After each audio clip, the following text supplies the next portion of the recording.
Berjumpa lagi dengan saya ya di channel saya sendiri. Di video sebelumnya saya sudah berjanji untuk menceritakan kejadian-kejadian di pelayaran kami berikutnya. Jadi untuk mempersingkat cerita, jadi dapatlah kami saat itu ekstra trip ya, ekstra perjalanan dari Pekanbaru akan bertujuan ke Jakarta. Jadi kapal kami dia katakan lebih cepat ya saat itu. Jadi kami mungkin mengejar waktu karena ya bisnis perusahaan ya kita nggak tahu. Jadi teman-teman, waktu itu berangkatlah kami dari Pekanbaru ke Jakarta untuk mengambil sesuatu barang di Jakarta. Jadi di perjalanan itu yang saya ceritakan kami hampir dirampok. Keluarlah kami dari sungai dari sungai Siak Pekanbaru. Jadi begitu kami memasuki Selat Malaka, kami berputar lewat Pulau Karimun. Dan kami memasuki Selat Durian. Selat Durian itu terkenal juga dengan orang-orang yang ingin mencari-cari masalah waktu itu ya. Contoh, kita lagi berlayar, nelayan-nelayan itu sengaja memasang jaring di tengah-tengah itu melintang. Jadi kita harus pandai-pandai ya ngambil merubah haluan kapal, jangan sampai kita ke arah yang dangkal atau ke batu karang. Jadi apabila kesenggol mereka punya jaring ya, bisa mereka kejar dan permasalahkan. Kalau kita pun kapal hanya kecepatan 10-11 knot, sedangkan mereka perahu nelayan itu laju cepat-cepat ya. Kapalnya agak kecil, mesinnya besar. Jadi kita harus hati-hati. Banyak kejadian begitu. Mereka minta ganti rugi berupa uang atau meminta waktu itu seperti bahan bakar solar, karena solar waktu itu harganya lumayan tinggi ya. Jadi mereka sengaja mencari masalah untuk mendapatkan keuntungan seperti itu teman-teman. Jadi syukur kami tidak bermasalah. Dan pada saat itu kami setiap pagi ya, laporan radio setiap pagi, setiap sore. Pagi jam 8, sore jam 5 sore ya. Jadi terus komunikasi lewat radio SSB, ada laporan kami ke Jakarta untuk memberikan informasi tentang pelayaran kami, posisi terakhir di mana, dan keadaan kapal serta kru seperti apa. Jadi pada saat itu kami sudah keluar daripada Selat Durian menuju ke arah Tanjung Jabung Jambi. Tanjung Jabung Jambi itu ya terkenal banyak rampok-rampok ya. Saat-saat itu banyak di daerah-daerah depan, daerah sebelum Kuala Tungkal ya. Tanjung apa ya, saya sudah lupa. Jadi kami sudah dapat informasi yang mana ada perampokan oleh kapal nelayan di kapal lain. Caranya mereka begini. Mereka di saat kapal jalan, kan kapal kita walaupun kecepatan 10-11 knot ya tergolong lambat karena bawa tongkang ya. Mereka bisa kejar. Caranya mereka menawarkan ikan. Mereka angkat ikan itu untuk ditukarkan. Jadi kalau kita nggak mau turun, kita suruh turun orang barang 4 atau 5 orang ke tepi kapal, kita angkat tangan nggak mau. Yang penting kita berjejer orang di pinggir. Jadi mereka berpikir kita itu standby di situ. Jadi mereka nggak mau merapat. Di saat itu cara mereka, ternyata mereka itu di dalam suatu kapal nelayan, bot nelayan itu, perahu nelayan, mereka sudah berniat untuk merampok. Memang seperti itu ya. Waktu itu orang-orang yang ramai kayak di palka depan kapal itu, orangnya sudah standby situ, ada 5-6 orang ditutupin terpal di atas kayak pakai tenda begitu. Jadi di luar kelihatan ada 2 orang, berarti mereka sekitar ada 7-8 orang di situ ya. Jadi di saat mereka tidak perhatikan ada kapal nelayan, tahu-tahu kapal nelayan sudah merapat, sudah ikat di samping kapal, mereka tawarin ikan. Orang yang standby di atas anjungan ini biasa ada dua orang, chief officer dengan jurumudi atau kapten dengan jurumudi. Begitu juga di kamar mesin. Kalau bukan KKM, second engineer atau oiler, satu orang aja. Berarti setiap bertugas itu 3 orang. Jadi di saat mereka merapat, orang itu cuma kelihatan satu orang di luar. Oh enggak, begitu mereka sudah naik, mereka tawarin ikan, kita nggak mau, langsung mereka todong. Jadi begitu caranya mereka merapat ya. Mereka todong kapal itu yang namanya kapal Sandi Dewa ya saat itu ya, Sandi Dewa atau apa ya, kapal Jambi ya. Dia dari Jambi tujuan ke Jakarta. Jadi posisinya itu mereka sudah mau masuk Selat Bangka. Selat Bangka itu artinya kalau kita dari posisi Singapura ke Jakarta sudah melewati Palembang. Nah, di sana itu terkenal, maaf kata ya, saya bilang saya tidak melihat mengatakan daerah atau apa orang penjahat, tapi waktu itu kejadian-kejadian itu terjadi di daerah sana. Kita nggak tahu penjahatnya, perampoknya orang-orang mana, tapi terjadinya di situ. Jadi saat mereka mau memasuki Selat Bangka, mereka sudah ditodong lah dengan parang, dengan pistol rakitan, yang mana mereka harus memberikan minyak. Dan akhirnya mereka itu tidak mau. Dan akhirnya ada satu kru, koki, tukang masak.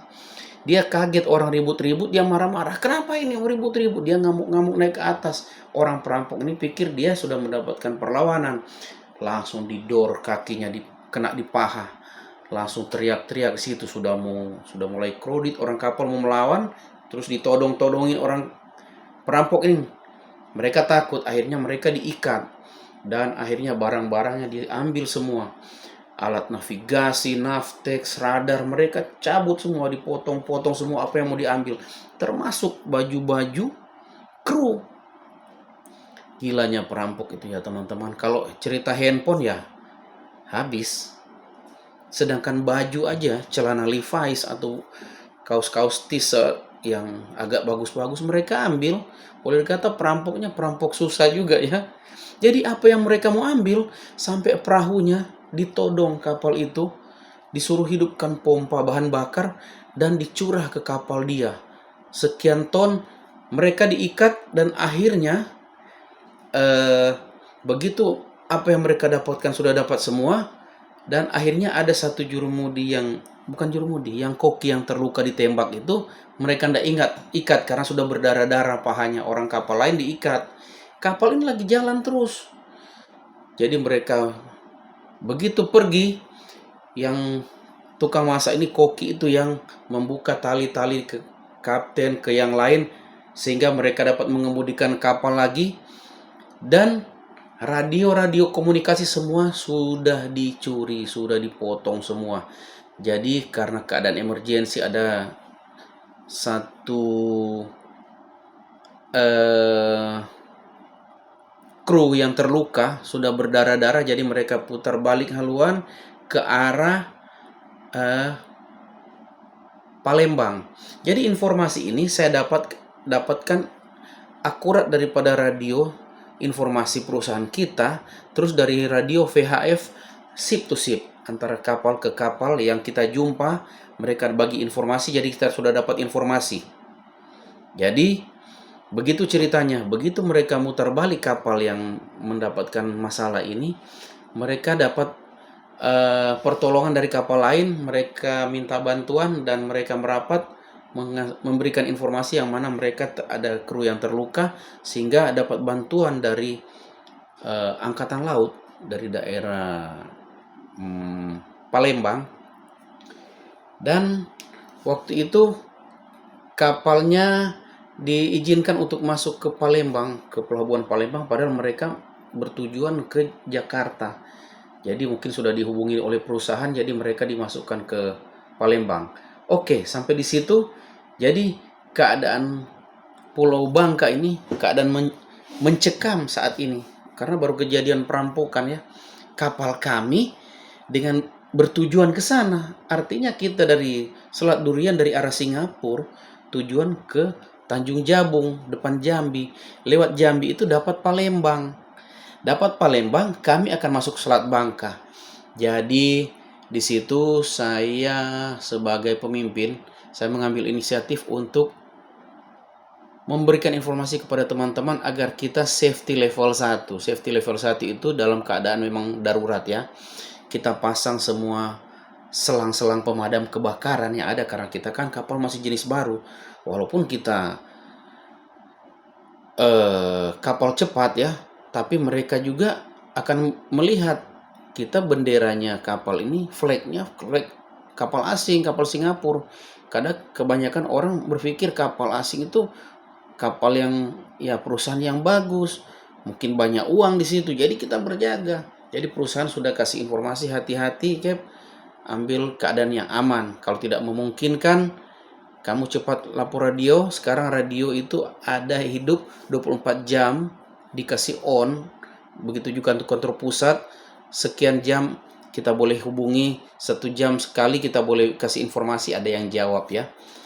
Jadi saya sudah bilang rencana saya akan memasuki Selat Bangka itu pada sore hari. Wah, sore hari ini berarti kita 1 malaman itu lewat Selat Bangka, teman-teman. Kalau waktu siang masih enak lagi ya. Kita mau memasuki Selat Bangka itu di saat malam hari. Wah, ini suatu problema. Jadi kapal kita sudah dipasangkan semua fire hose, selang pemadam kebakaran. Itu adalah suatu alat bantu kita untuk pertolongan pertama apabila ada perampok yang ingin merampok. Mungkin kita masih bisa tanggulangi dengan itu. Terus kita standby dengan fire extinguisher ya, pemadam kebakaran extinguisher itu kita bisa jadikan senjata. Kita bisa pompa keluaran, mengeluarkan abu atau busa itu ya, foam extinguisher atau ya pokoknya seperti itu. Terus kita standby-kan lagi roket parachute signal, artinya kita bisa memancarkan signal tinggi ke atas. Itu tingginya kalau parachute signal itu 350 meter ke atas. Jadi kalau misalnya kita tembakkan ke orang itu otomatis pasti bolong ya. Cuman kita mempersiapkan diri selagi kita mampu. Jadi waktu itu saya masih muda, jadi darah panas pun artinya masih ada ya. Maksudnya rasa takut itu ada, tapi ingin mempertahankan sesuatu itu kan masih kuat juga teman-teman ya.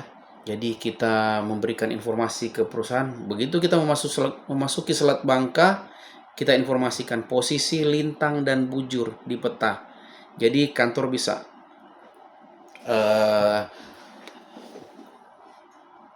koreksi di peta di kantor, ada orang bisa cari posisi. Terus karena mungkin kejadian ini baru terjadi, jadi perampok-perampoknya mungkin masih agak ketakutan karena waktu itu sudah ditanggulangi oleh aparat keamanan ya. Jadi waktu itu semalam penuh kita bilang kita begadang semua, gantian tidur. Apabila ada yang mencurigakan ada lampu atau terdeteksi oleh radar ya, radar itu adalah alat penangkap sosok benda di atas air. Sekecil apa ya, kalau perahu nelayan tuh masih dapat. Jadi kita kasih rank, kadang kita rank kasih jaraknya dekat, kasih jarak jauh, kita cari seperti itu. Terus berjaga, dan syukur puji Tuhan waktu itu kami subuh-subuh, sudah mulai subuh, sudah mulai jam 4, jam setengah 5, ada perahu nelayan yang kasih signal center. Kita bilang semua bangun. Saya tekan alarm, semua bangun. Ini ada sesuatu. Ternyata dia kode signal itu kita mendekati, ternyata ada jaring. Ada jaring itu dan kita menghindari ujung jaringnya supaya tidak terkena kapal. Dan di situ ada 3-4 orang menawarkan ikan dengan jarak sekitar cuma 50 meter dari kapal, kelihatan jelas. Kita soroti karena sudah jam 5 ya, agak sudah hampir siang. Kita cuma kasih klakson kapal atau biasa kita sebut horn. kita lambai tangan, pasang lampu di samping biar kelihatan kita lambai tangan, enggak mau ikan. Terus kelihatan kita banyak orang standby. Jadi itu artinya mereka bisa melihat kita, oh mereka juga di sana ramai. Dan akhirnya mereka nggak mendekat.